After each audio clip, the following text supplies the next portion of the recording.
بیدینی بعضی آخوندان شیعه.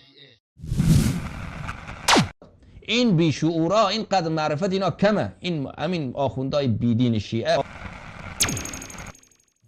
جناب حجت الاسلام، کاش این حرفها را از سر دیانت گفته بودید و کاش دلایلی هم ذکر می کردید. به نظر بعضی ها بزرگترین دلیل بیشعوری و بیدینی بعضی آخوندهای شیعه این است که به فکر آبرو و حیثیت و قبر و قیامت خود نیستند. فقط شغلشان خالی کردن جیب شیعیان بیچاره به نام خمس، یعنی دزدی رسمی، و بی آبرو کردن ناموس شیعیان مظلوم به نام متعه و صیغه، یعنی زنای رسمی، و حکومت کردن بر دوش ملت مظلوم و بیچاره است که فقط به نام دین به این افراد مورد اشاره شما به چشم احترام می نگرند. کاش حرف شما را می فهمیدند.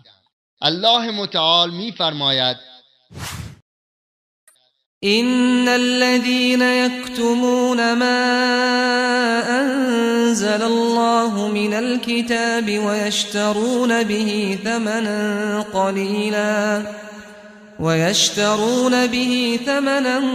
قليلا أولئك ما يأكلون في بطونهم إلا النار ولا يكلمهم الله يوم القيامة ولا يزكيهم ولهم عذاب أليم. یقیناً کسانی که حقایق کتاب خدا را در ازای بهای ناچیزی کتمان می کنند فقط آتش جهنم را وارد شکمهایشان می کنند و روز قیامت الله هیچ سخنی با آنان نمی گوید و آنها را پاکیزه نمی کند و عذاب دردناکی در پیش دارند.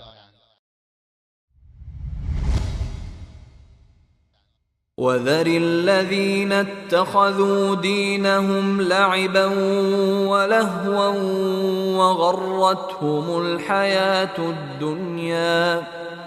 و کسانی که دینشان را به بازی و ریشخند گرفتند و زندگی دنیا فریبشان داد را به حال خودشان بگذار.